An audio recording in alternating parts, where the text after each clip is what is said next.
This is Robbie Goodman for Positive Strokes. I'm glad you have time to check out this video. And this video is about unexpected situations when life is in session. Unexpected. Things are going good and everything is in plan and everything is focused, and all of a sudden life throws you a curve. Sometimes it's easy to deal with, sometimes it isn't. But the interesting thing about it is when life throws me a curve, I take a step back and look at the situation. I ask myself one question: what is the right next thing I should do? Number two, what would be the best outcome on my next move? Number three, I will not let my emotions cloud my judgment. Like I said again, three, I will not let my emotions cloud my judgment. Life is in session at all times. And things can go smooth each and every day. And all of a sudden, boom, a curve comes. It could be that somebody gets sick. It could be a financial situation. It could be a job situation. It could be an accident. It could be numerous things to throw you off your normal day activity.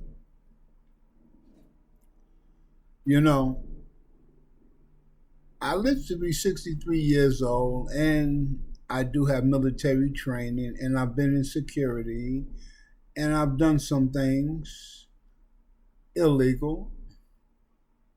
So I'm used to being under the pressure cooker. I'm used to that. I've seen a lot of things, so a lot of things doesn't bother me like it bothers other people. But if you've never been through a lot of things and something comes down the pipe and you seem like you can't handle it, that you're unmistaken. You can't handle it.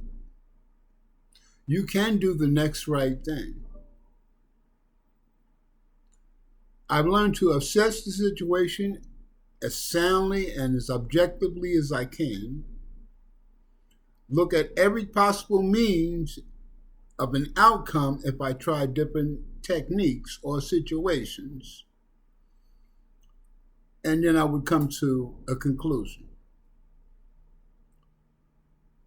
Just because I do all that doesn't mean that I'm going to make the right decision.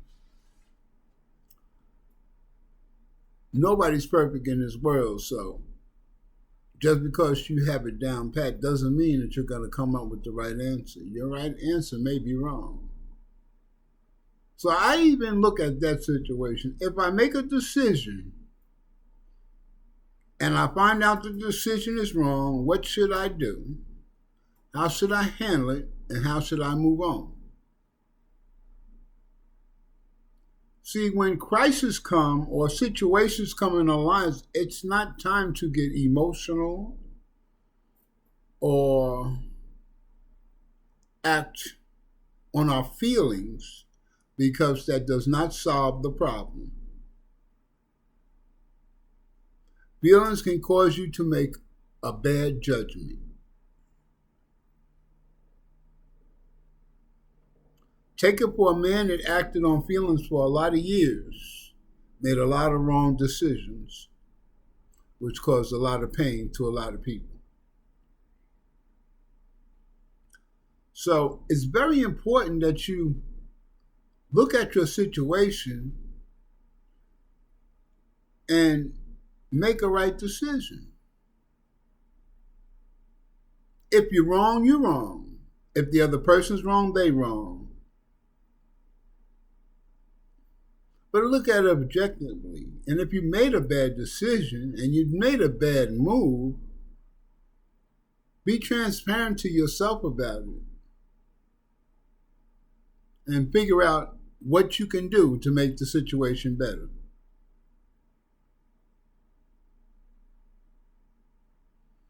I'm going to tell you a story. There was a man, he was married, treated his wife beautiful, no problems whatsoever, good relationship. But the woman was his wife was suffering from depression, anxiety. She would blow things out of proportion. There was a woman, she was married, and she started to like this gentleman. She was turned on by this gentleman. So she approached him and asked him, did he want to have a marital affair?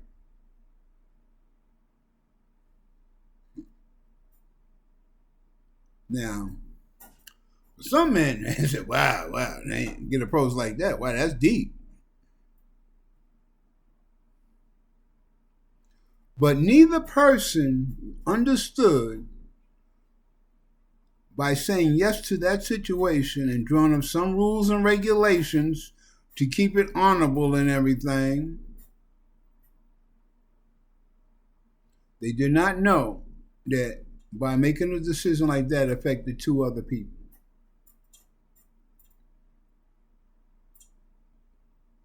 Now, as time went on, they did their thing. Then all of a sudden, the gentleman said, no, I can't do this no more. I want to give my marriage a work. I really do. I love this woman, and I really do. So I don't want to do this no more. The female said, okay, I understand. So they went to a retreat for counseling, came back stronger than ever. He did not look at this woman anymore in the manner that they were looking at each other before. Then one day she called him up and she asked him, do you think I could go to that treatment for counseling, for relationships? Do you think it'll be good for me and him? And he said yes. They went. They got their marriage back on track, no problems, everybody good. But here's the interesting thing. The woman that had some issues, some anxiety, depression and everything, found out that he was cheating with that woman, and she confronted her. And the woman said, it'd been over 6 months. We're not doing that anymore. It was a mistake. We realized it was a mistake. We stopped and it was over. But in the mind of that woman, she thought that she was losing her husband forever, and she wasn't going to allow that.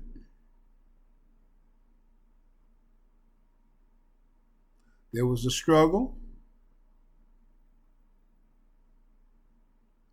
The woman that wanted to kill her to not lose her husband ended up getting killed.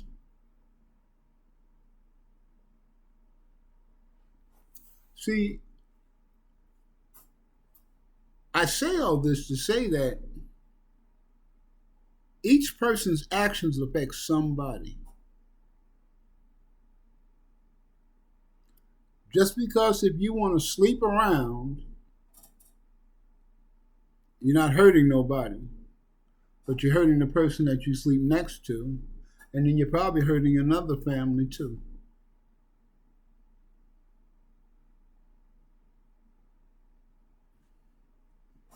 all for 20 minutes worth of pleasure? Is it worth it? Is it worth losing somebody that you've been with for such a very long time? That you went through good times, bad times, hard times, overcame stuff, and you both of y'all still there?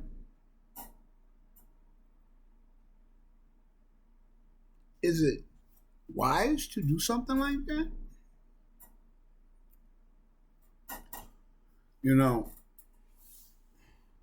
I say all this to say is that each decision that we make affects ourselves and somebody else. Each decision that we make affects ourselves and other people.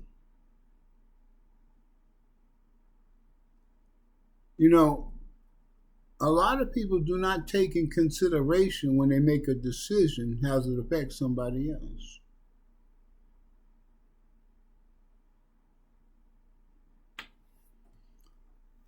Do we just look at ourselves?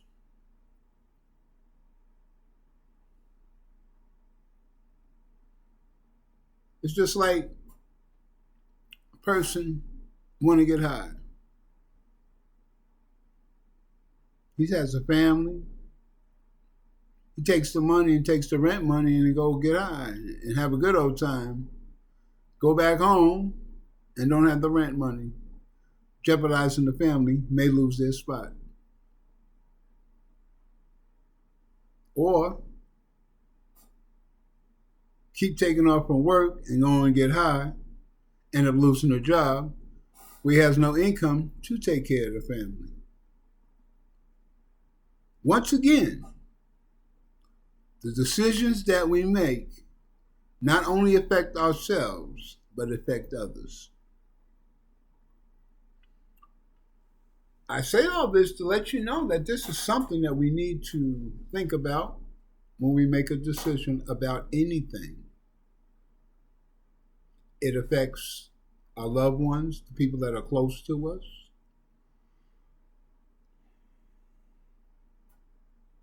When I was assistant manager for a recycling company, the mandate was for me to get rid of the dead wood, meaning that people that don't come in, not on time, don't call in, get people in there and want to work. But I realized that in business is that most of those people have been there 3, 4, 5 years. And if I let these people go, it's going to at least take 6 to 9 months just to get them up to par. So the company be losing a lot. So I had to implement a different type of plan. Accountability. If they didn't come to work without calling, I give them 3 days off. 2 one week, one the next week. If they didn't call in, I give them 3 days off. 2 one week, 1 day off the next week. If they can't work with somebody, I give them 3 days off. They have a choice. Get the act together, or get married and leave and find another job. But it'd be on them. But I gave them an option to do the right thing or just keep pushing and move on. And it worked well. But in the case of making decisions, I didn't want to fire people because I knew they had families. I wanted people to fire themselves. So that's why I did what I did. When I make a decision today, I make it with my wife in mind. It's just not on me. I have to make it with her in mind. That the decision I make will benefit her and me. The right thing for us. Some of the decisions I don't like to do because I'm human. I may not like it, but it's the right thing to do. And it benefits both of us. It's just like, remember when you was a child and your parents said eat them vegetables? Vegetables are good for you. You may not have liked it, but it was good for you. Kept the body right, giving the nutrition that your body needs.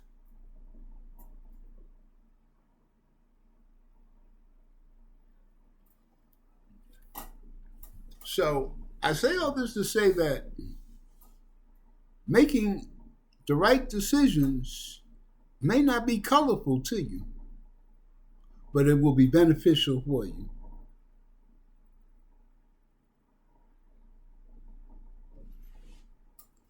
You know, Father's Day is coming up, and you fathers, I want to congratulate you for taking care of your children, being there for your wife, being responsible. If you're a single father, my hat goes off to you, handling the load. If your mother playing daddy and mommy, my hat goes off to you because you need to celebrate Father's Day too. And if you're a child and your mother has taken care of you without the help of your father, you should give her Father's Day card. Because she held two hats, the husband and the wife, the father to you and the mother to you. That's a blessing. That's a tall order for one person to carry two heads. If you lost your father, my condolence goes out to you. But understand this. Whatever situation between your father and your mother, that's their business, not yours. Take a moment, reach out to them, find out who he is, what he's been doing, how's life been treating him.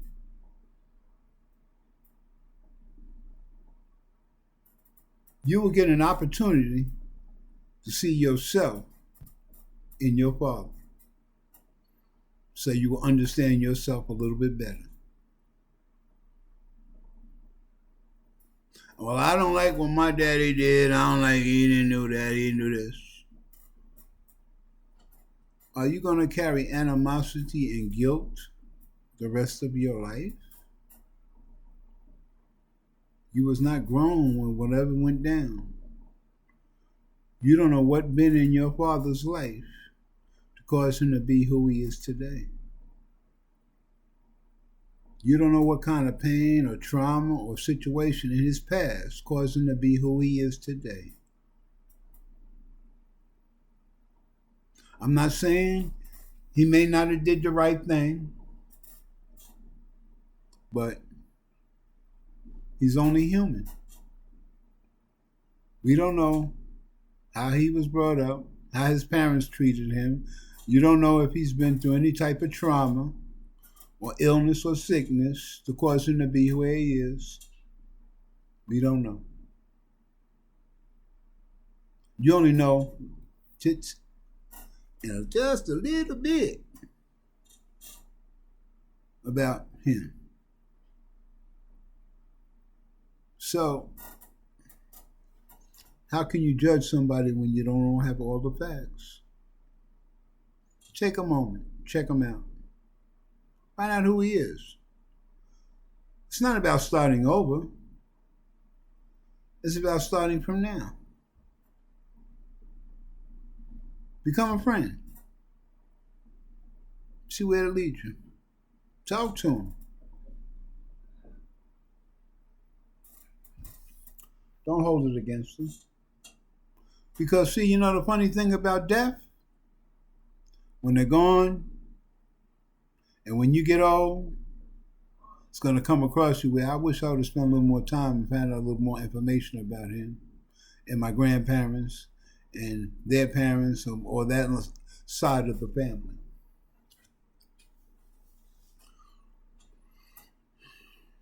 Do your research. Don't cut them off. Do your research.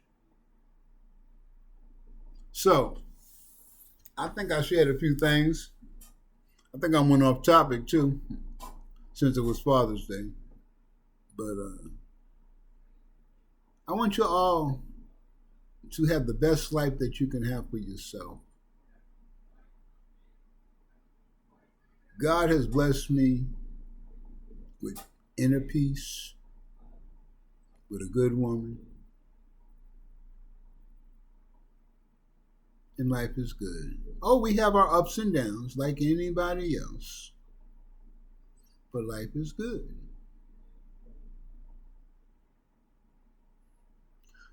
You know,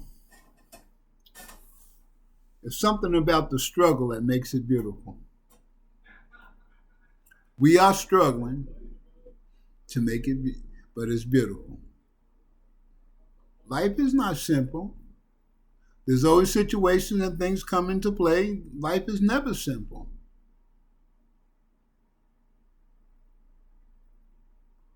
But you know, you ever notice there's a saying, separate the men from the boys, or set the ladies from the girls?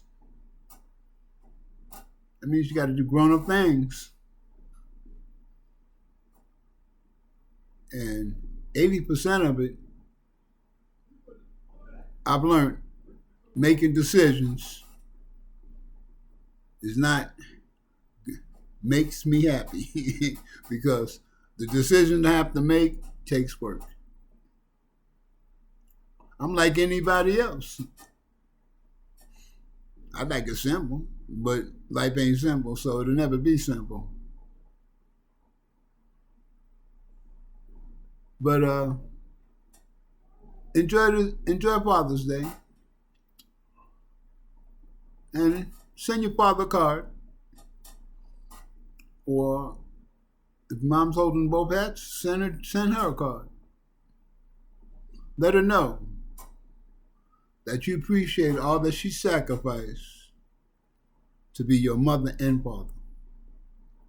This is Rob Goodman for Positive Strokes, looking at you. Remember, I don't do this to get rich. I don't do this to make money.